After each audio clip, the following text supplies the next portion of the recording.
Morning बच्चों, पिछली कक्षा में हमने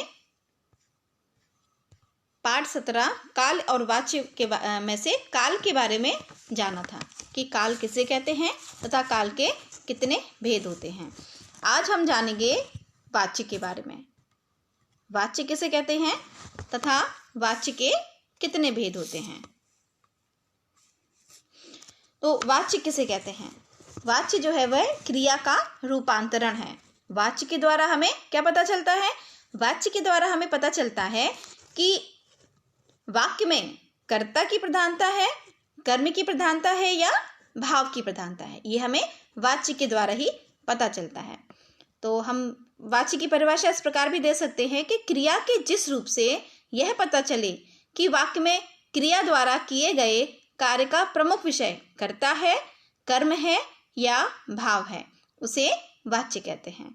अब वाच्य के भेद, वाच्य के कितने भेद होते हैं? वाच्य के निम्नलिखित 3 भेद होते हैं: कर्तवाच्य, कर्मवाच्य और भाववाच्य। अब कर्तवाच्य क्या है? कर्तवाच्य में क्रिया का संबंध कर्ता से होता है। कर्तवाच्य जो है, कर्तवाच्य अर्थात एक्टिव वॉइस। तो जिस वाक्य में कर्ता की प्रधानता होती है वह वाच्य कर्तवाच्य के अंतर्गत आता है, उसे कर्तवाच्य कहते हैं। इसमें सकर्मक तथा अकर्मक क्रिया दोनों का प्रयोग होता है। यह वाच्य जो है सकर्मक तथा अकर्मक दोनों क्रियाओं से बनती हैं। ठीक है। अब क्या है, इसमें क्रिया के लिंग, वचन और पुरुष, कर्ता के लिंग, वचन और पुरुष के अनुसार ही होते हैं।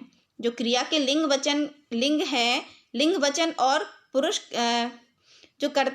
इसमें क्रिया के लिंग, वचन, पुरुष, कर्ता के लिंग, वचन और पुरुष के अनुसार ही होते हैं। जैसे गोपाल सो रहा है। ठीक है, एक उदाहरण के तौर पे समझाते हैं। गोपाल सो रहा है।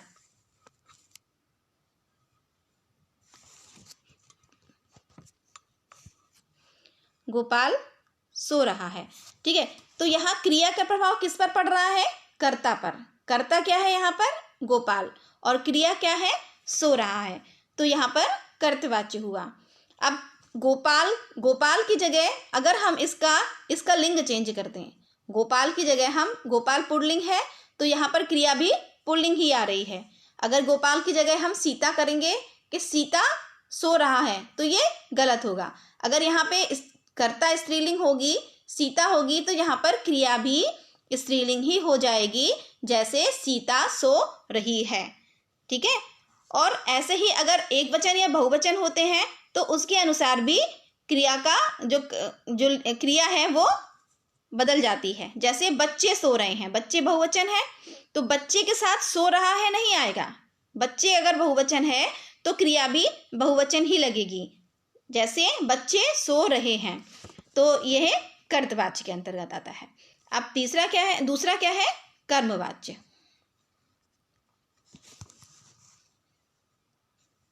दूसरा क्या है? कर्मवाच्य। कर्मवाच्य क्या है? कर्मवाच्य है कि जिस वाक्य में कर्म की प्रधानता होती है। कर्तवाच्य में क्या था? जिस वाक्य में कर्ता की प्रधानता होती है वह कर्तवाच्य होता है। और कर्मवाच्य है जिस वाक्य में कर्म की प्रधानता होती है उसे कर्मवाच्य कहते हैं। कर्मवाच्य में, कर्मवाच्य जो है वो सकर्मक क्रिया से बनता है। कर्तवाच्य सकर्मक तथा अकर्मक दोनों क्रियाओं से बनता है, जबकि कर्मवाच्य जो है वो सकर्मक क्रिया से बनता है। इसके उदाहरण के लिए देखिए कि इसके अंतर्गत किस प्रकार के वाच्य आते हैं। जैसे किसान के द्वारा लकड़ियां उठाई जा रही हैं, इसका उदाहरण देखिए। किसान के द्वारा लकड़ियां उठाई जा रही हैं। ठीक है, इस वाक्य में जो क्रिया है वो लकड़ियों का अनुसरण कर रही है।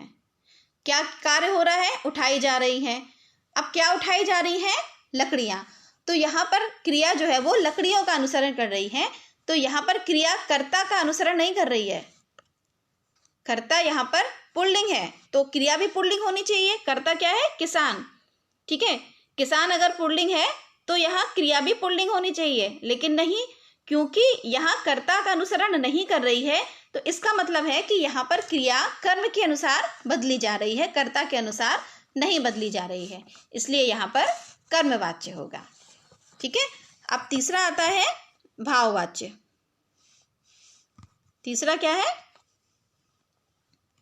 भाववाच्य। भाववाच्य क्या है? भाववाच्य में भाव की प्रधानता होती है।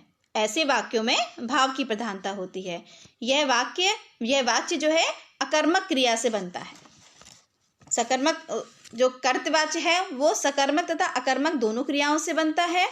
जो कर्मवाच्य है वो सकर्मक क्रियाओं से बनता है और जो भाववाच्य है वो अकर्मक क्रियाओं से बनता है। इसमें क्रिया न तो कर्ता के अनुसार होती है न कर्म के अनुसार, अपितु एक वचन पुल्लिंग और अन्य पुरुष में रहती है। जैसे जो ये इसमें इसके एक और पहचान इसकी ये है कि इसमें अधिकतर जो है असमर्थता दिखाने वाले वाक्य आते हैं इसके अंदर। जैसे इसके अंतर्गत अधिकतर नकारात्मक वाक्य भी आते हैं, जैसे उससे अब उठा नहीं जाता। ठीक है, यह है उससे अब उठा नहीं जाता। तो असमर्थता दिखाने वाले वाक्य कैसे होंगे? भाववाच्य के अंतर्गत आएंगे। इसके अंतर्गत असमर्थता दिखाने वाले वाक्य आते हैं। इसमें नकारात्मकता देखने को मिलती है, जैसे नहीं वाक्य शब्द का प्रयोग किया जाता है। तो नकारात्मक वाले वाक्य जो हैं वो भाववाच्य के अंतर्गत आते हैं। ठीक है, इन वाक्यों में क्रियाएं भाव के अनुसार आई हैं, कर्ता या कर्म के अनुसार नहीं आई हैं। ठीक है, कर्तवाच्य में जो क्रिया है वो कर्ता के अनुसार आती है, कर्मवाच्य में क्रिया है जो है वो कर्म के अनुसार आती है और भाववाच्य में क्रिया भाव के अनुसार आती है, कर्ता और कर्म के अनुसार नहीं आती। तो आइए इसको दोहराते हैं थोड़ा सा। क्रिया के करने काल किसे कहते हैं? क्रिया के करने या होने के समय को काल कहते हैं।